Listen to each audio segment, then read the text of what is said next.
நல்ல வேலை, கை நிறைய சம்பளம், சந்தோஷமான குடும்பம்னா நாம வாழ்ந்துட்டு இருக்கோம்னு அர்த்தம்.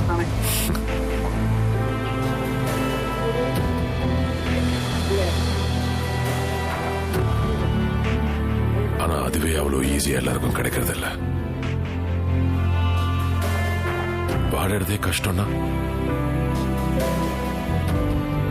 கடமையை எப்படி முடிக்கிறது, கனவை எப்படி அடையிறது, போட்டி எப்படி ஜெயிக்கிறது, லட்சியத்தை எப்படி சாதிக்கிறது?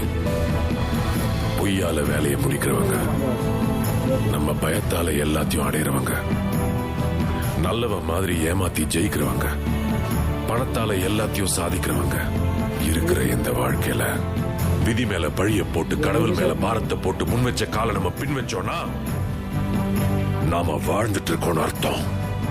உன் வாழ்க்கை அவ்வளவுதான் இந்த உலகம் உன்கிட்ட சொல்லும் போது உன் வாழ்க்கை உன் கையில தான் உங்க அறிவு சொல்றது உங்களுக்கு கேட்கலையா? உன் அளவுக்கு நீ ஆசைப்படுன்னு இந்த சமுதாயம் உங்களை அமுக்கும் போது தன்னம்பிக்கையோட போராடுன்னு உங்க மனசாட்சி சொல்றது உங்களுக்கு கேட்கலையா? இன்னைக்கு ஒரு முடிவெடுங்க, அதை என்னைக்கும் மறக்காதீங்க. தோல்வி பயம் துரத்தும், திரும்பி பார்க்காதீங்க. போதும்னு மனசு சொல்லும், வர வாய்ப்பை விட்டுறாதீங்க. தேடினாதான் கிடைக்கும், தட்டுனாதான் திறக்கும். உங்க பயத்தை பார்த்து தைரியமா ஒண்ணு சொல்லுங்க, என் உரிமையை முடிஞ்சா பறிச்சு பார், நான் முன்னேறுவேன். முடிஞ்சா என்ன தடுத்து பார்.